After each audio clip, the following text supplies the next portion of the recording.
when last we spoke, we thought that Tennessee could advance another game, maybe even two, maybe get to Sunday. All that seemed incredibly unlikely based off the way Tennessee has played with the Sakai Ziegler injury. And sure enough, that's what happened. The Vols run at the SEC tournament ended on Friday. So we're a couple days behind that before we get to the NCAA tournament and Tennessee's draw, which ain't great. Let's talk SEC and the way that it ended. What were your thoughts, Caleb Calhoun? The SEC tournament? Yes. Yes, the Missouri game exposed.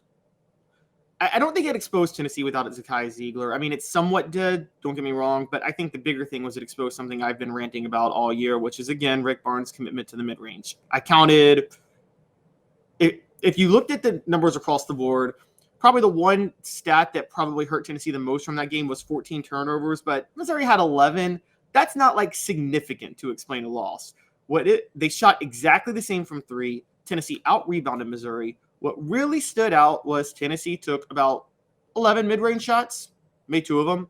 Missouri took 3 mid-range shots, also made 2 of them. Most of Missouri's 2-pointers were at the rim, and so Missouri shot so much better from the field on 2-point attempts than Tennessee.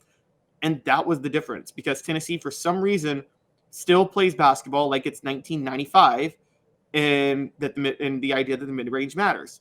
And this is going to do them in until Rick Barnes one day wakes up and accepts that this is not an efficient way of playing basketball. Well, he's not going to.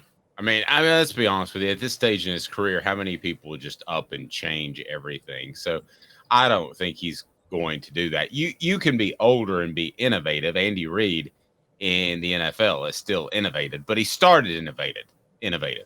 So I don't think you suddenly become innovative. I wasn't surprised that Tennessee lost on Friday. I thought it was just kind of a matter of time. And listen, there is this debate that has cropped up on our message board that, Missouri hit the mid-range jumper or this team hits mid-range jumpers and they do that. Well, that's fine.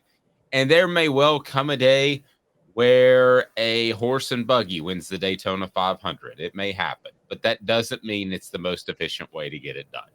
And right now, I hate analytics when it comes to certain sports, like baseball, for instance. I do actually like it. I guess I like it in most sports other than baseball. I like it in football where teams are more aggressive about going for 2. But the simple fact is analytics make more sense in basketball, in my opinion, Caleb, than any other sport. The bottom line is your best odds statistically over time shooting an open 3. If you can't get one of those, your best odds are taking it to the rack and hopefully getting an and one. Your worst odds are the mid-range jumper. That is not a philosophical debate whether Caleb likes a 3-4 or I like a 4-3 or I like an I formation and Caleb likes tempo. I mean, these are not debates when it comes to basketball, Caleb. These are the facts of the matter in the way that basketball is played today, period, in discussion. Yeah, exactly. It's one of those things where 2 + 2 = 4. I mean, percentage-wise, the mid-range, it is a high risk. It is a high risk, low reward shot. It is a shot that is more difficult than shooting underneath the basket that yields the same results. And actually shooting underneath the basket yields better results if you think about it, because you increase the likelihood, like you just said, that you'll get fouled if you shoot underneath the basket. So you're not really increasing the likelihood that you get fouled if you pull up from mid-range on a 15-footer. And so it is ridiculous that teams still stick to this. I mean, look, the idea of the mid-range was before the three-point line was invented. It was you need to kind of stretch the floor a little bit so people have to respect your outside game so you can go inside. To 12 feet stretches the floor, but you're right. Go ahead. Yeah, exactly. And once the three-point line came into play, which in college basketball was the early 80s, it should have died then. It took a lot of again, coaches had to, it takes 30 years for coaches to figure out changing games or the change in rules and how to best implement them. But even still, it's ridiculous that some coaches still live and die by it. I get Rick Barnes is older. You would have thought that to a certain degree he would be innovative. I mean, Rick Barnes, to his credit, was very instrumental in supporting the college basketball, reducing the shot clock length from 35 to 30 seconds, which I think has done so many wonders for the game. How many games did we watch back in the day, Dave, where like lesser teams would just hold the ball for 30 seconds and try to keep it close and try to steal the game in the end? A lot, but here's the other thing philosophically about the mid-range jumper is kids don't shoot it.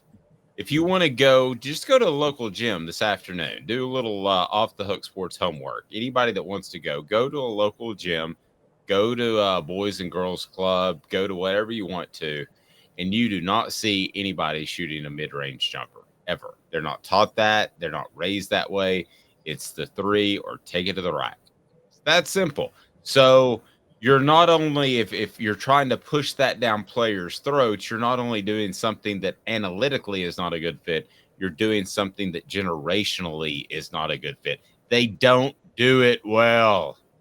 They don't. This generation of kids, they don't do it well. We were at the Basketball Hall of Fame on a trip here a couple of weeks ago, and I think my son shot the same from the three-point arc as he did goofy little mid-range jumpers because there were so many people on the floor that we couldn't get the shot we wanted. So it's just that's not going to change anytime soon. Everybody loves the three. We could debate whether or not it's good or bad for the game and it's too much scoring and all that, but this is where it's been going, and I'm almost surprised that it took probably 4 or 5 years longer than I thought. It was John Calipari who was one of the first to say this when he went to Memphis.